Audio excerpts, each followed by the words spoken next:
მოგესალმებით, ეთერშია გადაცემა ზღვარი. დღეს ჩვენი სტუდიის სტუმარია დიდი დიღმის 100.000 მოწამის სახელობის ტაძრის წინამძღვარი დეკანოზი ლუკას უპატაშვილი. მოგესალმებით მამაო და მადლობას მოგახსენებთ მოგზანებისთვის. გაიხარეთ, ხმეთმა დაგლოცოს და მოგესალმებით და მალდით. რაც კაცობრიობა არსებობს და რაც ადამიანმა სამოთხე დაკარგა, მას მერე არსებობს მოლოდინი გამოხსნის. ეს გამოხსნის მოლოდინი მთელ დედამიწაზე არ არსებობს კულტურა, არ არსებობს ადამიანი, რომლის კოლექტიურ არაცნობიერში ერი ისეთი არ იყოს ჩადებული და ჩატვირთული იმედი ხსნის, გამოხსნის და რაღაც მოლოდინი. ზოგჯერ გაურკვევლობის, ზოგჯერ გარკვეულობის, მაგრამ ეს ადამიანებს აქვს. და დაახლოებით 2025 წლის წინ დედამიწაზე გაჩნდა მაცხოვარი, გაჩნდა ის, ვისაც ელოდებოდა კაცობრიობა მანამდე. და მთელი ძველი აღთქმა არის მოლოდინი გამომხსნელის, მაცხოვრის. და აქედან გამომდინარე თითქოს დასაბამია ეს ჩვენი გამოხსნის და ჩვენი ხსნის კაცობრიობის ყოველი ჩვენთაგანის და ძალიან დიდი მნიშვნელობა ენიჭება მაცხოვრის შობის დღესასწაულს. მე მინდა რომ ჩვენ დღეს ამ თემაზე ვისაუბროთ, თუ რა არის ეს შობა, როგორ მოხდა ეს, როგორ შეგვიძლია ეს დავიტიოთ და გავიგოთ ჩვენ ჩვეულებრივმა მოკვდავებმა ასეთი დიდი სასწაული, რომ ქალწულმა შვადზე როგორ შეგვეძლო რწმენით თუ ცოდნით, რომელი უფრო მნიშვნელოვანი იყო ამ დროს ერთის მხრივ შობის დროს და მეორეს მხრივ დღესაც, როდესაც უკვე დიდი გამოწვევების წინაშე დგას კაცობრიობა. პირველ რიგში ყველას მიულოცავ ამ ბრწყინვალე დღესასწაულს, საუფლო დღეს, შობას უფლისას და ყველა ქრისტეს მიმღები ერისთვის ეს არის ახალი ერის დასაწყისი. ეს არის კაცობრიობისთვის ახალი ერის დასაწყისი. იმიტომ რომ მოხდა რაღაცა დიდი ცვლილება. ესე იგი ადამიანი ზოგადად როდესაც ცხოვრობთ, ყველაზე მნიშვნელოვანი არის ის, რომ რა თქმა უნდა შენს ქცევებს უნდა დააკვირდე, მაგრამ ყურადღება უნდა გქონდეს ღმერთისკენ, იმიტომ რომ ღმერთი მოქმედებს. და აი რომ მოქმედებს, ღმერთი უნდა შენიშნო ადამიანმა და ეს ყველაზე დიდი ღირსება ადამიანისათვის, როდესაც მას ესმის ღმერთის. და ღმერთის შესამეცნებლად ჩვენ ღმერთმა ახლა თავის ხატად და მსგავსად შევქმნა და ყველაზე ახლობელი ჩვენი არის თვითონ ღმერთი. იმიტომ რომ ჩვენ ვართ ნაწილი ღვთისა. და როგორც იონე დამასკელი ამბობს, ჩვენ თვითონ ვართ მადლით ღმერთი, რომელიც რა თქმა უნდა არ უნდა დაიკარგოს. მაგრამ როდესაც ახლა ამ ქვეყანაზე ვიბადებით და ვეხებით ამ ქვეყანას, რაღაცა ბევრი კითხვები ისმება. და ეს ძალიან კარგია და ადამიანმა რა თქმა უნდა დასვას. მაგრამ აი ყველაზე მთავარი ახლა შობასთან რაც მახსენდება, ახალი ერა დაიწყო. ესე იგი ისტორიაში როგორც არის ქრისტეს შობამდე პერიოდი და ქრისტეს შობის შემდგომი პერიოდი. 2000 წელზე მეტია უკვე ქრისტეს შემდგომი პერიოდია და მანამდე 1000 წლეულები იყო ქრისტემდე და ეს ძალიან მნიშვნელოვანი პერიოდია. თუ ძველ აღთქმაში ადამიანს ჰქონდა ღმერთთან ურთიერთობის გარკვეული წესი, ახალ აღთქმაში ქრისტემ ახალი დაადგინა. ძველ აღთქმაში ესე იგი ღმერთის ერთგული აღიბეჭდებოდა წინადაცვეთით. ანუ ესე იგი სხეულის არასაჭირო ნაწილის მოკვეთით. ანუ სიმბოლურად ნიშნავდა რომ ადამიანმა აი თუ ღმერთთან გინდა ურთიერთობა ძველი აღთქმისეულად, შენ ყველაფერი ზედმეტი უნდა მოიშორო. რაც ზედმეტია შენში. როცა ორი სიტყვა ასაჭირო, სამი არ უნდა თქვა, როდესაც არ არის მოქმედება საჭირო, არ უნდა იმოქმედო, როდესაც ვთქვათ, ცოდვის ჩადენა გინდა, არ უნდა ჩაიდენო, აი რაღაცა ზედმეტობისგან უნდა დაიცვას თავი.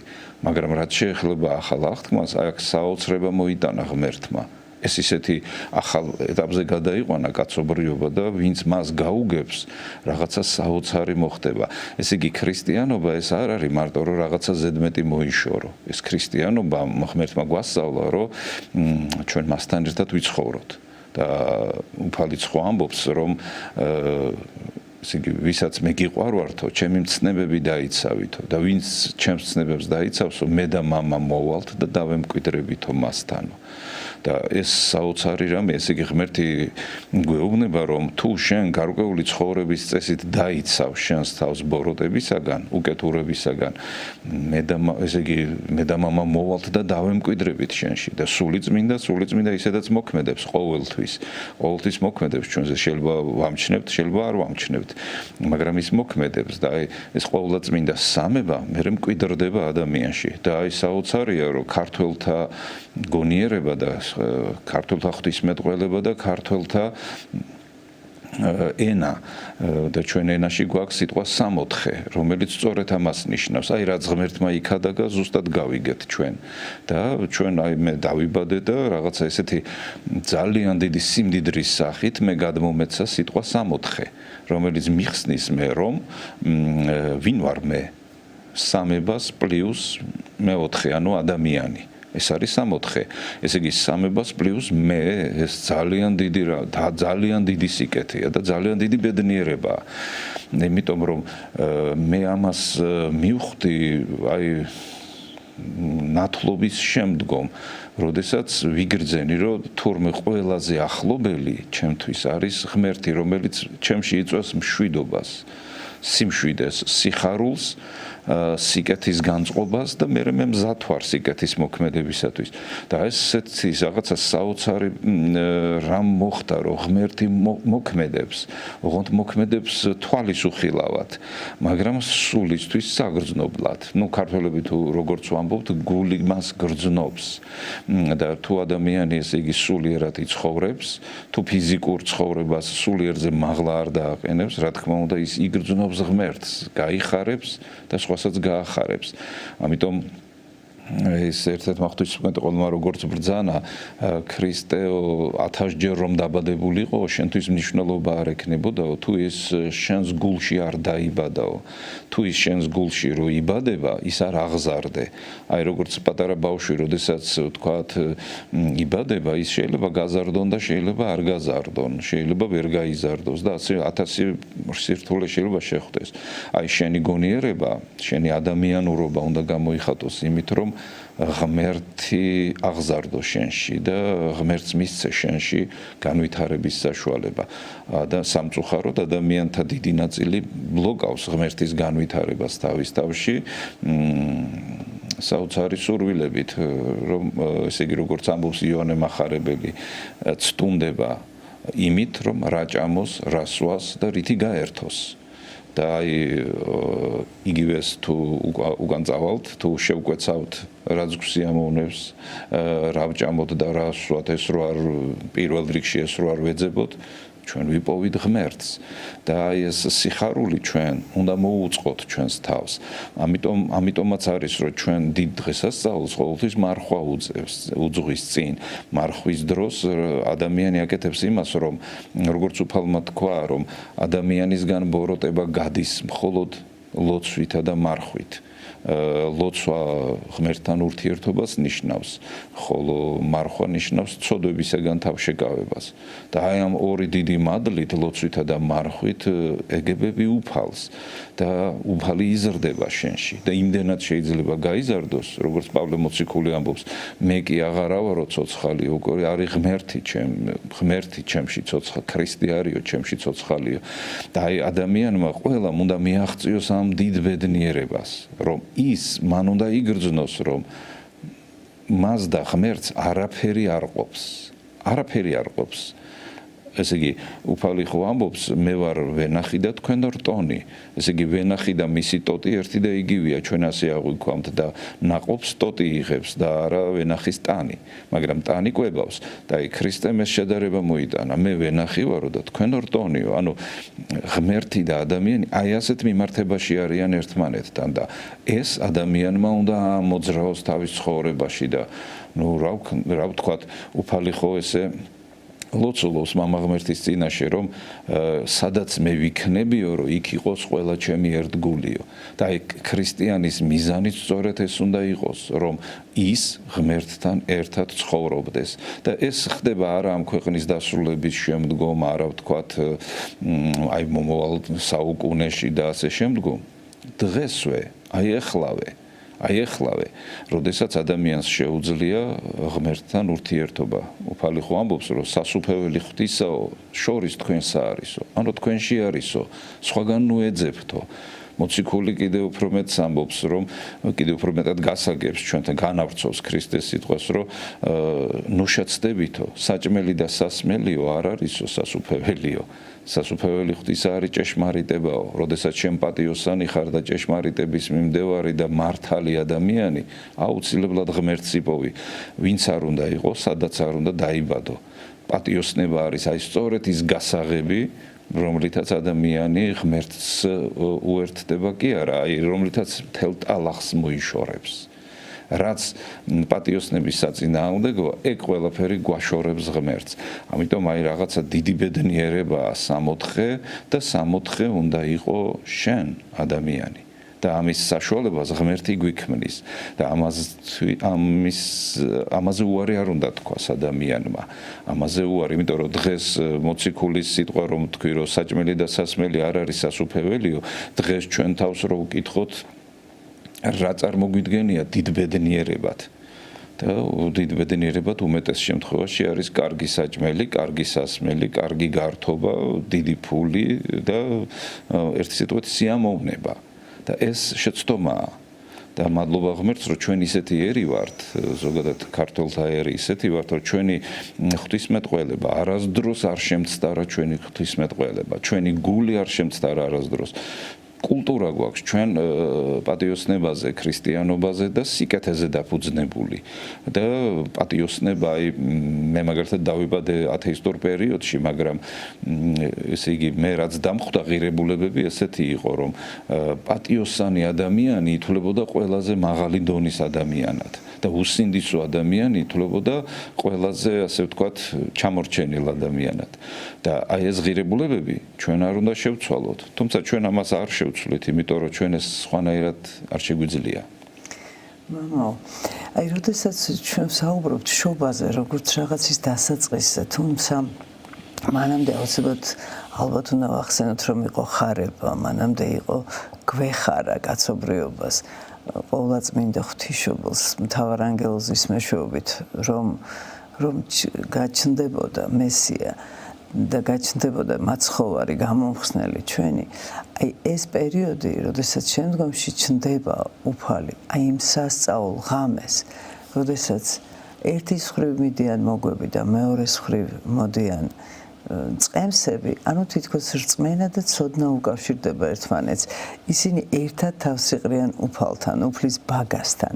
აი ეს ამასთან დაკავშირებით, რომელი არის უფრო პირველადი ადამიანისთვის, რას ჯერ უნდა იწამოს თუ ჯერ უნდა დაიჯეროს თუ ჯერ უნდა ისწავლოს და გაიგოს. ეს რაღაც ორივე ერთად თითქოს თუ ერთად არის და რაღაც სინერგიაშია და თანხვედრაში შესაძლებელია მივიდეთ იმ სასწაულს მივიახლოთ, რომელსაც ჩვენი გონება ესე ვერ იტევს. და რა არის აქ მთავარი და პირველადი? მთავარი და პირველადი მაინც პატიოსნებაა და სიმართლე, სიმართლის მოყვარეობა, სამართლიანობა შინაგანად. თუ ადამიანს სამართალი არ აქვს და სიმართლე შინაგანი, მას ვერანაირი ცოდნა, ვერანაირი დიპლომი ამას ვერ გაუხსნის. ის იქნება უსამართლო შინაგანად. თუ ადამიანი შინაგანად პატიოსანი არ არის, მას ანგელოზიც რომ გამოეცხადოს, არაფერი არ მოხდება. მაგრამ ამ შემთხვევაში ეს ორი კატეგორია ადამიანის არის წარმოჩენილი. სუფთა გულის ადამიანი და ძლიერი მეცნიერები. ანუ ადამიანი, ესე იგი, ზოგი ადამიანი, ეს არც ცუდია, არც კარგია, ესეთები არიან ადამიანები. ზოგი არ სვამს კითხვა კითხვას და მისთვის საკმარისია ესე იგი წმინდა გულით ცხოვრება, პატიოსანი შრომა, პატიოსანი ცხოვრება. ზოგი არა, ზოგი პირიქით კითხვებს სვამს და ეძიებს და ესე იგი მეცნიერებებს ეუფლება სხვადასხვა მეცნიერებებს. მაგრამ ძალიან მნიშვნელოვანია რომ აქ გაყოფა არ არის. ორივე კატეგორია მადი და ღმერთი. ერთმა დაიჯერა ესე იგი მწყებსებმა დაიჯერეს ანგელოზების გამოცხადება, ხოლო მოგვებმა დაიჯერეს ესე იგი მეცნიერულად. ჯერ ერთი მათ ჰქონდათ ცოდნა დანიელის წინასწარმეტყველება, რომ კიროს მეორის ესე იგი ბრძანება მეცხრე თავში არის ეს დანიელის წიგნის რომ ესე იგი სპარსეთის მეფის ბრძანება გამოვა იერუსალიმის აღდგენის შესახებ და აქედან გავა 483 წელიწადი და მესია მოვა, ანუ ცხებული მეფე, ანუ ქრისტე მოვა და მას ესე იგი განდევნიან, შეავიწროვებენ, მოკლავენ, მაგრამ მას ბრალი არ ექნება და ეს ადამიანი ესე იგი მესია შეცვლის ძღვენს და მსხვერპლს და მართლაც აი ძველი აღთქმაში სხვანაირი მსხვერპლი შეიწირებოდა ღმერთის წინაშე, ახალ აღთქმაში სხვანაირი მსხვერპლი შეწირვა და ესეც საინტერესო თემაა. მაგრამ მოგვებს ჰქონდათ ამისი ცოდნა, პლუს ამისა ისინი სამყაროს აღიქონდნენ როგორც ერთ მთლიანს. მაგალითად არ შეიძლება სამყარო დავშალოთ ყვავილებით ცალკე, მცენარეებით ცალკე, ფრინველებით ცალკე, მზეც ცალკე, მთვარეთ ცალკე, პლანეტებით ცალკე, კოსმოსი ცალკე, ეს ყველაფერი ერთი მთლიანობაა და აი მეცნიერს სწორედაც რომ უნდა ესმოდეს, რომ ეს ყველაფერი არის ერთი მთლიანობა. ღმერთისგან შექმნილი კანონები მოქმედებს. ამის დამტკიცება შეუძლია ფიზიკოს, მათემატიკოს, ბიოლოგს, ქიმიკოს და ასე შემდგომ და მათ შორის ვარსკვლავთ მრიცხველს, მათ შორის ასტროლოგებს, რომლებმაც სწორედ რომ ღმერთი უნდა იქადაგონ, სწორედ რომ მათი ცოდნა ღმერთამდე უნდა მივიდეს. მაგრამ ქრისტემ მოიტანა, ესე იგი, როგორც თვითონ ბრძანებს ერთ-ერთი ქადაგების დროს, მე მშვიდობის მოსატანათო არ მოვსულვარო, მე ესე გაიყოფაო კაცობრიობა ორ ნაწილათო, ოჯახები გაიყოფაო, ვიღაცა ღმერთს ირწმუნებს, ვიღაცა არ ირწმუნებს, ვიღაცა ქრისტეს განადიდებს, ვიღაცა მას ეშმაკს უწოდებს და ასე შემდგომ. ვიღაცა მას თაყვანს ცემს, ვიღაცა მას შეურაცხყოფს. ასეთი რამე იყო და აი ეს და ასეთი რამ მოხდა მისი დაბადებითაც კი. იმიტომ რომ მოგვები ეს არიან მეცნიერნი, რომლებიც ღმერთამდე მივიდნენ თავიანთი ცოდნით. რომელნი ვარსკვლავს ამსახურებდნენ, ვარსკვლავისაგან ისწავლეს თაყვანისცემა შენი. ესე იგი შენ რა ისი მეცნიერიც ხარ?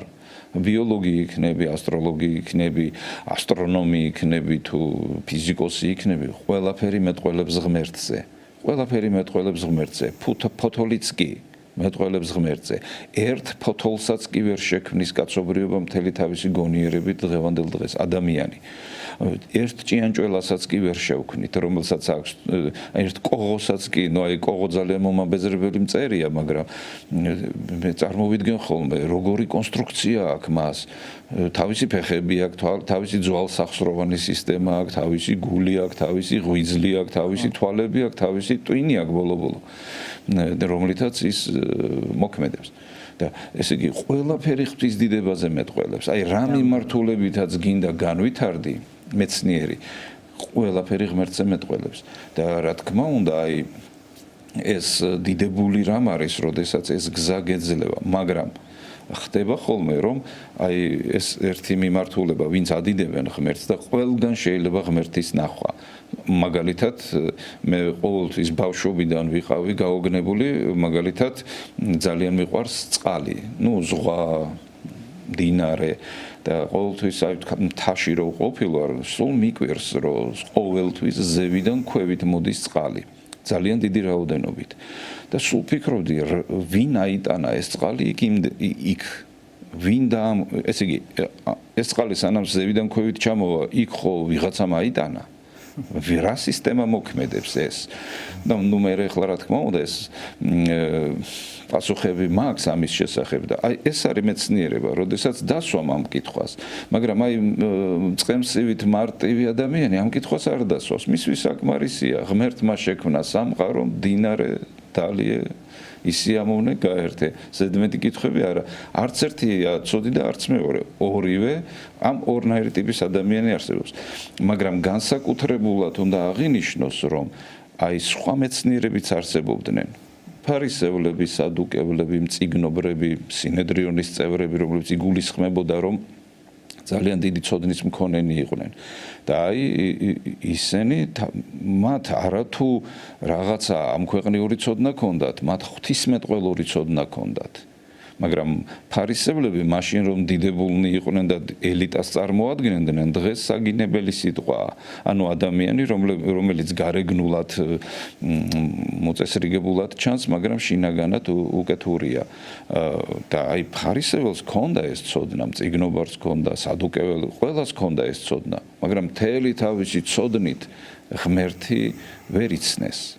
ღმერთი დადგა მათ წინაშე, დაინახეს ღმერთი. მოусმინეს ღმერთს, მაგრამ წარმოიდგინეთ, რომ თავისი მეცნიერებით ვერ მიიღეს. ესე იგი მეცნიერება თვითონ არ არის მთავარი. მთავარი არის შინაგანად როგორია ადამიანი და ზოგადად ქრისტემ როგორც თქვა, მე ვყოფო კაცობრიობას, როგორც წყემს იყოფსო, თხებად და ცხრებად. იმიტომ რომ ღამე ამ ფარის ერთად მოთავსება არ შეიძლება, იმიტომ რომ თხა არის მოусვენარი, თავის ნებაზე მოსიარულე, რომელიც მოსვენების საშუალებას არ აძლევს ცხვარს. და კაცობრიობაშიც ესეა, არიან ადამიანები, რომლებსაც უყვართ თავის ნებაზე ცხოვრება და ისინი მოსვენებას არ აძლევენ მეორე კატეგორიის ადამიანებს, ვისაც მშვიდობა უყვარს. და ქვეყანა დედამიწა, კოსმოსი, სამყარო ისეთია, რომ განგაწყობს მშვიდობისათვის, განგაწყობს სიხარულისათვის და არის ვიღაცა კატეგორია თხებისა, ეგრეთ წოდებული თხებისა, რომლებსაც მოსვენებას ვერ პოულობენ. აი ესეთი ადამიანები ღმერთს ვერ პოულობენ და პირიქით მას ებრძვიან ხოლმე, იმიტომ რომ მათ სიმართლე არ აქვთ თავიანთ თავში. ასე რომ ყველაზე მთავარი სწორედ ეს არის. მამა, დაღოთ ერთი 10 წლის წინ კიევში იყო ჩამობრძანებული ეს მოგვების საჩუქარი, ოქრო, გუნდრუკი და მური. და იყვნენ ადამიანები, ვინც მოახერხა იქ გადაფრენა, იმიტომ რომ ათონის მთაზე რამდენადაც მე ვიცი და იქ ხა მიახლება მხოლოდ მამაკაცებისთვის არის შესაძლებელი. სამწუხაროდ ეს ვერ მოხერხდა მაშინ და რა სიმბოლოა ეს, აი რა ამით რა თქვეს მოგვებმა, რას გაუსვეს ხაზი, როდესაც ახალშობილ მაცხოვარს მიართვეს საჩუქრად ოქრო, გუნდრუკი და მური. კი, აი აღმოსავლეთიდან მოსულმა მოგვებმა არ არის ნახსენები, რომ სპარსეთიდან იყვნენ მხოლოდ, შესაძლებელია სხვადასხვა ქვეყნიდან იყვნენ ისინი, მაგრამ ეს სამი ადამიანი მოვიდა, რომელთაც მოათვეს ოქრო, გუნდრუკი და მური. ანუ ოქრო, გუნდრუკი, ანუ საკმეველი და მური, ანუ ნელსაცხებელი, სურნელოვანი ნელსაცხებელი. ანუ ოქრო როგორც მეფეს, მისი ღვთაებრივი პატივის გამოსახატავად, საკმეველი როგორც ღმერთს და ესე იგი ნელსაცხებელი, ანუ მური როგორც წინასწარმეტყველს. ანუ ესე იგი ეს ყველაფერი, ეს სამივე ესე იგი სამივე ეს ნივთიერება თუ როგორ თქვა, ეს სამივე არის უხრწნელი და უფუჭებელი. აი საკმეველი რამდენი ხანიც გინდა გქონდეს, მაგალითად ჩვენ აი ნაძვის საკმეველი გვაქვს ტრაპეზზე და ნუ წლებია დევს და ის ბაქტერია მას ვერ ეკარება და შესაბამისად არ ფუჭდება. ასევე ემართება ოქროს, აი სულ მიწაში რო ჩაფლა ნესტში და მიწაში ის მაინც არ გაფუჭდება, თავის ბრწყინვალებას არ იჟანგება და არ ფუჭდება. ასევე არის სურნელება, კეთილსურნელება, იმიტომ რომ თვითონ მცენარე იმდენ ანტიბაქტერიულ რაიმეს შეიცავს, რომ ის არასდროს არ ფუჭდება. და აი ეს თითქოს მიართვეს უფალს რაღაცა ამქვეყნიური რაღაც, მაგრამ თან ამქვეყნიურია, მაგრამ თან უფუჭებელი და მარადიულია. თითქოს აი ეს მისი ბუნებას სცეს თაყვანი, რომ არის ღმერთი, არის წინასწარმეტყველი, არის ესე იგი ღმერთი, არის მეფე, არის წინასწარმეტყველი, არის ღმერთი და თან ამ ისეთ ცოდნას მოიტანს, რომელიც შენს ადამიანს უფუჭებელს გაგხდის და ადამიანი არ უნდა გაფუჭდეს. აი ქრისტეს თაყვანი უნდა სცეს და შენ თუ მას თაყვანს სცემ, შენც მის ნაირი გახდები და აი დაახლოებით ეს სწავლება მოიტანეს. ეს მოგვების მოტანილი ძღვენი თან სწავლება იყო. რომ რაღაცა განსაკუთრებული მოვიდა ამ ქვეყანაზე, განსაკუთრებული ბრწყინვალება, განსაკუთრებული კეთილსურნელობა, განსაკუთრებული უხრწნელობა და ჩვენ ადამიანები უხრწნელნი უნდა ვიყოთ. ჩვენ ადამიანები უნდა ვიყოთ ღვთისნიერნი, ანუ ღმერთის ნაირები და ამას განსაკუთრებული ყურადღება უნდა მიექცეს და მოგვება ეს სწავლება მოიტანეს. თან აღმოსავლეთიდან მოვიდა ეს ცოდნა. არადა მაგალითად იუდეველებს პრეტენზია ჰქონდათ, რომ ისინი იყვნენ ღვთის სიტყვის მატარებელნი და მათგან უნდა მიეღო კაცობრიობას რაღაცა განსაკუთრებული ცოდნა. მაგრამ აი ღმერთმა ესე ენება, რომ ესე იგი აღმოსავლეთიდან მოვიდა აი ეს რაღაცა სიბრძნე და გარდა ამისა მე ვიცით რომ ჰეროდეს მისი მოკლა უნდოდა, ესე იგი ვიღაცას გაუხარდა ქრისტეს შობა, მაგრამ ვიღაცას ესე იგი ისე ეწყინა რომ მისი მოკლა გადაწყვიტა. მაგრამ ესე იგი იერუსალიმიდან და უпроსორეთ ისრაელიდან ეგვიპტეში წავიდნენ. ესე იგი აბსოლუტურად წარმართულ ქვეყანაში. სადაც აი კეფთაყვანისმცემლობა იყო, ნიანგებს ცევდნენ თაყვანს და მზეს და მთვარეს და ასე შემდგომ. და წარმოიდგინეთ, ესე იგი ის მას, ვისაც დევნიდნენ ისრაელში, შეიფარა აბსოლუტურად წარმართულმა ქვეყანამ. ის ღვთისმეტყველები, რომლებსაც უნდა მიეღოთ და მათ მთელი წინასწარმეტყველებები ჰქონდათ ამის შესახებ, რომ გამოეცნოთ დრო, მათ ეს ვერ გამოიცნეს. და თუ მიხვდნენ, არ მიიღეს, მაგრამ გამოიცნეს აგერ საერთოდ უცნობმა ადამიანებმა, რომლებმაც რაღაცა საოცარი მოქმედება იყო ეს, რომლებიც მოყვნენ ვარსკვლავს და მოიტანეს რაღაცა საოცარი სწავლება. საბოლოო სწავლება მწყემსებისა და მოგვებისა რო შევაჯამოთ, ეს არის სიყვარული ღვთისა. ასე რომ თავარი მაინც ეს არის სიყვარული ღვთისა. თორე შეიძლება კითხვა არ იცოდეს ადამიანმა, მაგრამ ის გახდეს წმინდანი. და უფალი ჩნდება ცხოველთა სადგომში, მწყემსების სადგომში. ჩნდება ალბათ ყველაზე უფრო ღარიბულ, როგორც რაც კი ჩვენ შეგვიძლია წარმოვიდგინოთ ადამიანურად და გაჭირვებულ სიტუაციაში და მდგომარეობაში. იშვება სასწაულებრივად და ჩვენ ვიცით, რომ უფალს შეეძლო სასახლეში გაჩენილიყო, სიმდიდრეში, აბრეშუმებში, რაღაც ძვირფას თვალმარგალითში, მაგრამ ჩნდება იქ და იქ ხატზე ყოველთვის სიმბოლურად არის ხარი და ჩოჩორი მშობის ხატზე. ეს ამას სხვა დატვირთვა აქ ალბათ რა თქმა უნდა, მაგრამ თითქოს აი რაღაცა ძალიან ქვემოდან მოვიდა და ძალიან იგივე პირველი მოციქულებიც იყვნენ მეთევზეები, შეიძლება ითქვას მწყემსები და ასე შემდეგ. და მაინც რა იყო ეს არჩევანი? საღვთისმეტყველებო კუთხით, რომ უფალი ჩნდება ბაგაში, ყველაზე ერთ მიტოვებულ ადგილას. თითქოს მისთვის ადგილი არ აღმოჩნდა ბეთლემში. ყველგან აკაკუნებდნენ, რომ დადგა ჟამი, როდესაც უნდა გაჩნდეს და როგორც ჩვენ დღესაც ვეუბნებით, რომ არ მცალია საქმე მაქვს. თითქოს აი ეს რაღაცა ისტორიას რომ მეორდება. რა იყო ეს ამ ღამის ესეთი საოცარი სასწაულებრივობა, რომელსაც შობა ქვია? დღესაც ესეა, ადამიანები უმეტესობა არ ღებულობს უფალს. არა, შეიძლება გარეგნულად თქვას, რომ ღებულობ, მაგრამ გულით არ მიიღოს. და აი იმ ადამიანთა გულში დაემკვიდრებს უფალი, რომელთაც აქვთ უბრალოება და არავერცხლის მოყვარეობა.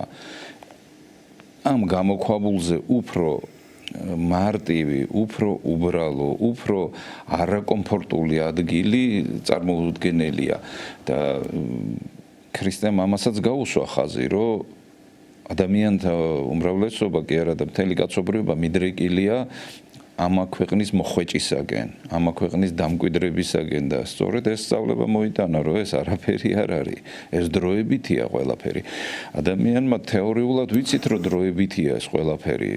მე ვიცი რომ დროებით ვარ და გავალ ამ ქვეყნიდან გარკვეულ დროს მაგრამ თუ გავალ და თუ დროებითა ვარ მე მაგალითად აი მახსოვს 13 წლის ვიყავი დედა რო გარდამეცვალა დილის 5-ის ნახევარია მთელი სანათესაო წასული იყო უკვე გამაღვიძა ექიმებმა და მამაჩემის ტირილმა და ეს ძალიან დიდი იყო სტრესი ჩემთვის მაგრამ აი მაშინ დავდექი და ვფიქრობდი მე ვიყავი ძალიან შვების, ლხინის, მეგობრის, კართობის მოყვარე და ამ დროს მე ვიფიქრე რომ ეს რა ყოფილა მეთქი ეს ცხოვრება და მაშინ ძალიან დიდი კითხვები დავსვი რომ რა არის ეს ქვეყანა 58 წლის იყო დედა რო გარდაიცვალა და ეხლა რო უყურებ 58 წელი ეს არის არც მცირეა და არც რაღაცა ის არის მაგრამ საოცარია მაგრამ აი მე მაშინ დავსვი ეს კითხვა ეს ქვეყანა რაღაცა რა ყოფილა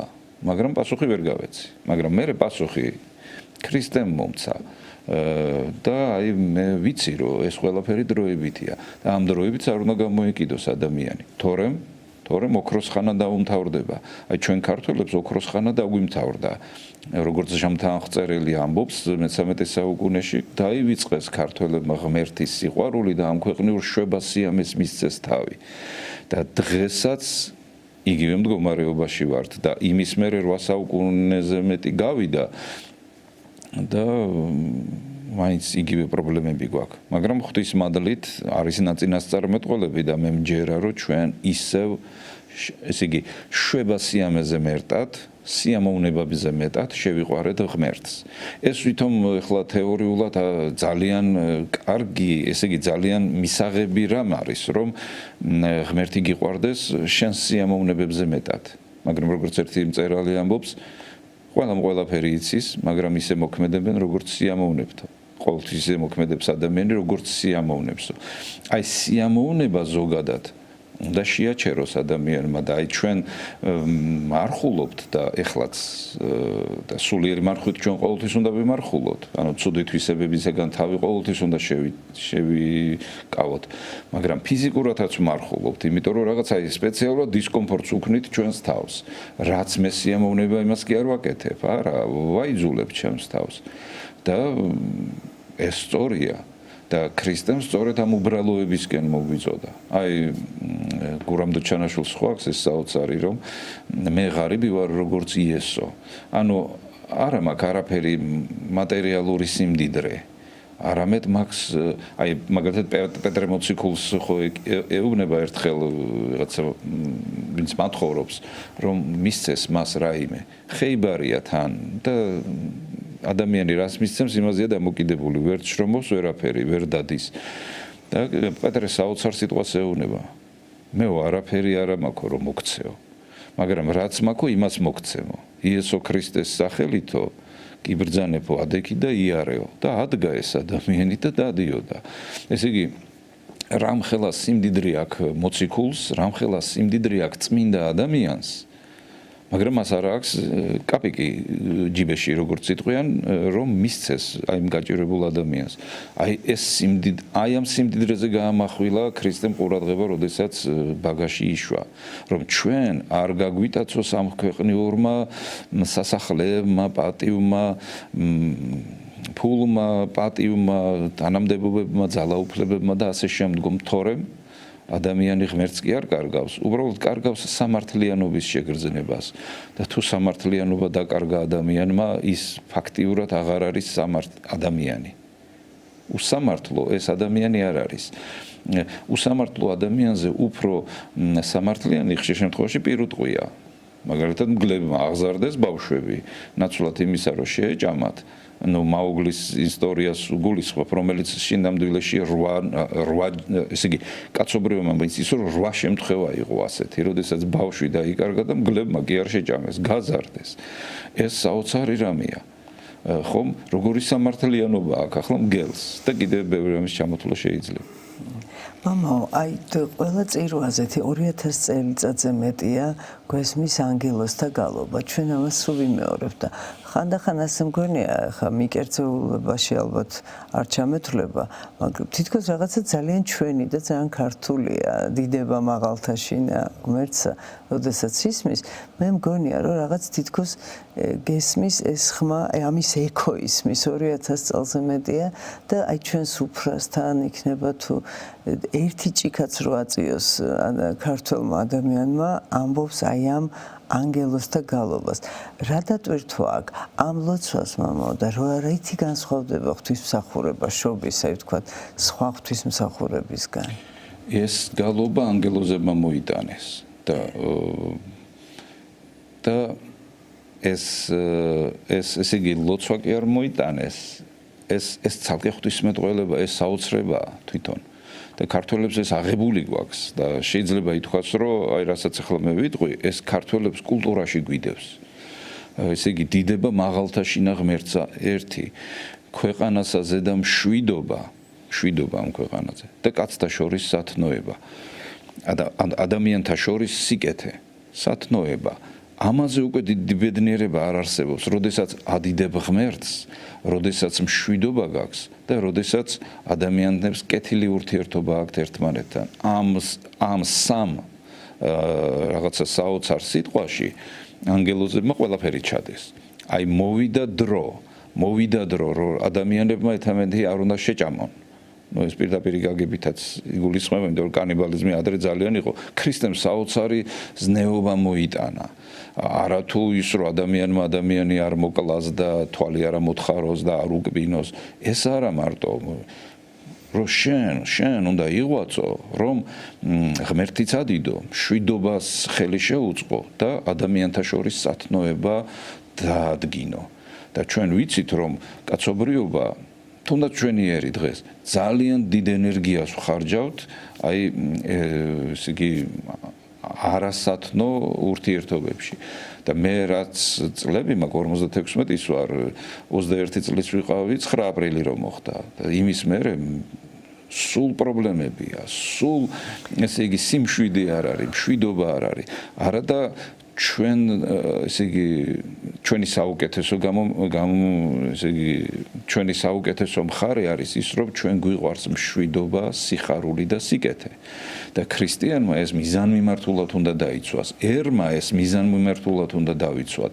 ის რაც ანგელოზებმა მოგვაწოდეს, ესე იგი ჯერ გალობდნენ ამას, მაგრამ მე უთხრესწყებსებს რომ მაცხოვარი თქვენ სულთა მაცხოვარი იშვა ბაგაში ბეთლემში და ესე იგი სანამ ფაქტს ეტყოდნენ რომ ქრისტე იშვა, მანამდე უთხრეს რომ რაღაცა ესე იგი ზეციური სიკეთე ამ ქვეყანაზე უნდა დამკვიდრდეს და ეს კაცობრიობას დავიწყებული ქონდა, არც ღმერთს ადიდებდა, არც მშვიდობისთვის იღწვოდა და არც ესე იგი სათნოება ქონდა ადამიანებს ერთმანეთთან და კაცობრიობის ისტორია სავსეა ამ ფაქტებით, როგორც წირავდნენ ადამიანები, როგორც ესე იგი ომებიც იწარმოებოდა, რომ ვიღაცა გამდიდრებული იყო, ვიღაცას თავისი ძალაუფლება, საზღვრები გაეფართოებინა და ასე შემდგომ.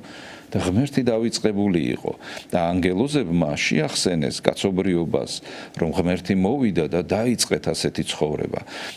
მაგრამ ღმერთმა ჩვენ 60-ში, როდესაც შექმნა ადამი და ევა, მას მისცა კურთხევა, რომ ისინი მოშენდნენ და მათ დაიცვან 60, ანუ დაიცვან კაცობრიობა, დაიცვან, აი მე უნდა დავიცვა ჩემი ოჯახი, მე უნდა დავიცვა ჩემი სამშობლო საშუალებით მთელი მსოფლიო. ვაჯაბშაველა ხო ამბობს, ნამდვილი პატრიოტი ეს არის კაცობრიობის მოყვარე ადამიანი, რომელსაც თავისი ერის საშუალებით უყვარს მთელი კაცობრიობა.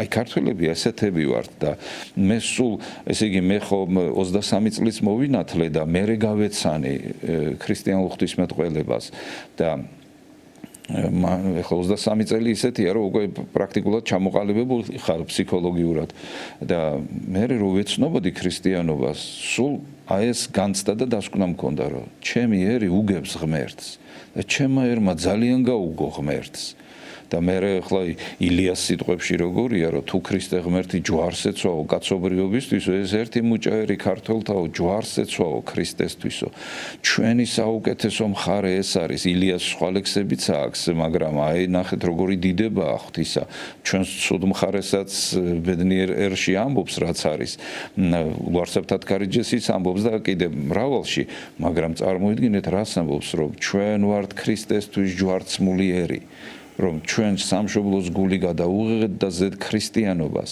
გნებავთ სიმართლეს დაუდგით ტაძარი და ქვებად ჩვენი ძვლები ვიხმარეთ და კირათ ჩვენი სისხლი ყველაფერი გავწირეთ ყველაფერი შევწირეთ და გადავარჩინეთ ქრისტიანობა და არც არასდროს ესე იგი შეცდომა არ დაგვიშვია ღვთისმეტყველურად იმიტომ რომ ყოველთვის გვესმოდა რომ ქრისტიანობა ეს არის დიდება მაღალთაში ღმერთსა ქვეყანასაზე და მშვიდობა და კაცთა შორის სათნოება და ეს ჩვენი კულტურაა და ჩვენ ეს შეგვიძლია ამიტომ მე ესე იგი ემოციურად კი არ მინდა რომ ჩვენიერი გაბრწყინდეს მე მჯერა და ვხედავ ლოგიკურად რომ ჩვენიერის კულტურა ეს არის ჩვენი თავი უნდა ვიპოვოთ ჩვენ ვიპოვით და აი პატრიარქი ესე გადაგებდა 90-იან წლებში ღმერთიო ქართველებს გვაძლევს კურთხევასო ვაჩვენოთო მსოფლიოსო როგორი უნდა იყოს ადამიანიო და აი ღმერთმა შეგვაძლებინოს რომ ჩვენთვის აი ჩემთვის ვიყო იდეალური ადამიანი ღვთისნიერი ადამიანი და მე რა თქმა უნდა ეს ისეთი სიკეთეა სანთელი თუ აინთო მე ის სითბოსაც ავრცელებს და სინათლეს თავის ირგვლივ და ჩვენ ამას შევძლებთ ღმერთი შეგვეწევა და ღმერთი მოქმედებს და მთავარია ჩვენც ვიმოქმედოთ მამა საერთოდ მთელი წლის განმავლობაში არის ეს 4 დიდი მარხვა და 4 შაბათ-პარასკევი მსგავსი მგონი სულ 2-ჯერ არის თუ 3-ჯერ დანარჩენად ჩვენ ვართ მარხვაში მეტნაკლებად და აი ერთ-ერთი დღესასწაული რომლის წინაც არის მარხვა არჩეული ეს არის შობა და რაზე მიუთითებს ეს იმიტომ რომ 12-ია საუფლო და ერთი არის დღესასწაული აღდგომა რა თქმა უნდა ყველა დღესასწაულის წინ არ არის ასეთი გახანგრძლივებული მარხვა რას გულისხმობს ეს მარხვა და როგორ ვიქცევით როგორ ველოდებით დამდეგ შობას ამ დროს კი ეს არის ისეთი რამ როდესაც ადამიანმა ღმერთი იშვა ფიზიკურად და ადამიანმაც ფიზიკურად უნდა დაიწყოს მოქმედება მაგრამ ვერ მიხვდები თუ არ თავშეკავებით არ იქენი თუ რაღაც არ მოამზადე შენი თავი აი მაგალითად ძველ აღთქმაში თუ გადავალთ და მოსეს როდესაც ეცხადება ღმერთი ესეთ რამეს ეუბნება რომ უთხარი შენს ერთს რომ მე უნდა გამოგეცხადოთ მაგრამ მანამდე 3 დღე იმარხულეთ გაისუფთავეთ გაირეცხეთ თქვენი ტანსაცმელები მოემზადეთ ღმერთთან შესახვედრად უნდა მოემზადო დანარჩე ესე იგი თითქოს 2 დიდი დღესასწაულია შობა და აღდგომა არის კიდე სხვა საუფლო დღესასწაულები რომლებიც რა თქმა უნდა აი ამ 2 დიდ დღესასწაულს გვიხსნიან რა არის და როგორ ვთქვათ ნათლისღება ვთქვათ ხარება მაგრამ აი ეს საოცრებაა რომ ღმერთი თუ ფიზიკურად იშვა დავაკვირდეთ რა გააკეთა ღმერთმა რომ მე ჩვენს დავიწყოთ მოქმედება შესაბამისი ასე იგი ჩვენ უნდა ვმოქმედებდეთ და მარხვა სწორედ ეს არის მარხვის დროს ადამიანი მოქმედებს მარხვის დროს ადამიანი შეგნებულად ბოროტებაზე ამბობს უარს და შეგნებულად სიკეთის მხარეს დგება და ნუ აი მარხვის მთავარი მიზანი სწორედ ეს არის და განსაკუთრებული ყურადღება როდესაც არის საჭირო განსაკუთრებულად მობილიზირებული რომ უნდა იყოს ადამიანი აი ამიტომ უძღვის წინ დიდი მარხვები შობასაც და აღდგომასაც ну ღვთისმშობ მარიამობის წინაც არის ესეთი რომ აი როგორი უნდა იყოს შენ ადამიანი და პეტრე პავლობის დროსაც რომ შენ არა მარტო უნდა გიყვარდეს ღმერთი არამედ უნდა ცოდნა გქონდეს ღმერთის შესახებ ანუ რაღაც აი იდეალურ პიროვნებად უნდა ჩამოყალიბდე აი ვთქვათ მაგალითად უნდა დაფიქრდე შენ ვინ არის როგორი ადამიანია ღმერთის თვალში იდეალური ადამიანი აი რომ მიხვდები რასაც მიხვდები მართალი სულით ადეკი და გახდი ისეთი შენ წმინდანი გახდი შენ ვინ გიშლის რომ არ გახდე წმინდანი მამაო, დღეს როგორც ყოველთვის კაცობრიობას დღესაც მძიმე პერიოდი გვაქვს.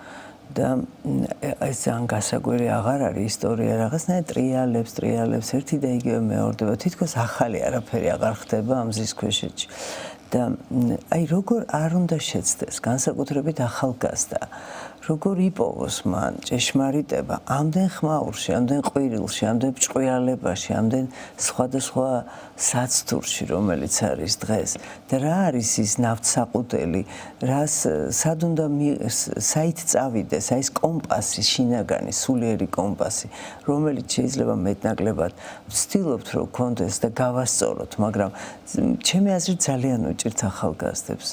და მოზარდებს განსა ბავშვი რაღაცნაირად გახსნილია და ბავშვის გული მთლიანად იღებს ღმერთს. აი, როდესაც იწყება პროტესტი, იწყება მიუღებლობა და ყირაზე დგება ღირებულებები, მაგ პერიოდიდან ადამიანს ძალიან უჭირს და ზოგჯერ მთელი ცხოვრება შეიძლება გაგრძელდეს და ზოგჯერ რაღაც მომენტში ის პოულობს ნუგეშინისცემას. აი, რას ურჩევდით ჩვენს ახალგაზრდებს, მამაო? ზოგადად ყველა ეპოქა რთულია. ჩვენ ახლა პატარა ერი ვართ. ჩვენ ისეთი ერი ვართ. აი მაგალითად ყველაზე დიდი ქალაქი ტოკიო არის 38 მილიონზე მეტი მაცხოვრებელით და ჩვენ ესე იგი მისი ერთი პატარა უბანი ვართ. მთელი საქართველო ერთად. არ აქვს მნიშვნელობა დიდი ერის შვილი ხარ, პატარა ერის შვილი ხარ, განსაცდელი მხოლოდ ერთია. თუ შენ დაკარგე ღმერთი შანსი არ აქვს გადარჩენის, იმიტომ რომ იმხელად დიდი ნიაღვარი მიდის, რომ ეს ნიაღვარი წაიღებს უამრავ ადამიანს. სამწუხაროდ უამრავი ადამიანი იღუპებოდა კაცობრიობის ისტორიაში სულიერად. იყვნენ რაღაცა მომენტში ძალიან ძლიერები, სხვაზეც რომ ბატონობდნენ და ასე შემდგომ. მაგრამ შენ მსუბუქი არ უნდა იყო. შენ უნდა იყო რაღაცა დიდი სიმძიმის, ანუ დიდი ძალის მატარებელი და დიდი პატიოსნების მატარებელი. თორე ამ ქვეყანას დინებით ძალიან ბევრი ადამიანი მიყავს ჯოჯოხეთისაკენ და როგორც იტყვიან ცოცხალი მკვდარი თევზი დინებას მიაქვსო და ცოცხალი თევზი დინების წინააღმდეგ მიდისო და ყველას უსურვებ რომ დინების წინააღმდეგ იაროს. ამა ქვეყნის დინების წინააღმდეგ, ამა ქვეყნის დინებას რა თქმა უნდა დემონური ძალები ქმნიან, რომელიც რა თქმა უნდა ადამიანმა უნდა შეძლოს და დაამარცხოს. უფალი რას ამბობს რომ ვინც ჩემთან არ არის ის ჩემი წინააღმდეგია. მეტი გახსნილად რა უნდა თქვას ღმერთმა, რასაც ის სახარებაში ამბობს ხოლმე. ამიტომ ადამიანმა აუცილებლად ღმერთი უნდა მოიძიოს, თორემ მას არ აყავს გულშემატკივარი ამ ქვეყანაზე. დემონური ძალები მას ისე ამზადებენ, როგორც აი დასაკლავ პირუტყვს. კი, დასაკლავ პირუტყვი ძალიან დიდ პატივში ყავთ, აჯმევენ, ასმევენ. იმიტომ კი არა, რომ ძალიან უყვართ, იმიტომ რომ დასაკლავად ამზადებენ. დაახლოებით ასე ექცევა ბოროტი ძალა ადამიანს და ადამიანს ვერც ცოდნა გამოადგება, ვერც თავისი ინტელექტუალობა დღეს მოდაში შემოდის რაღაცნაირად ეს, რომ ესე იგი თუ ადამიანი წაიკითხავს 2 ან 200 ან 2000 წიგნს, გონია რომ ის მე აფასებს რომ თურმე ღმერთი არ არსებობს ამ ქვეყანაზე.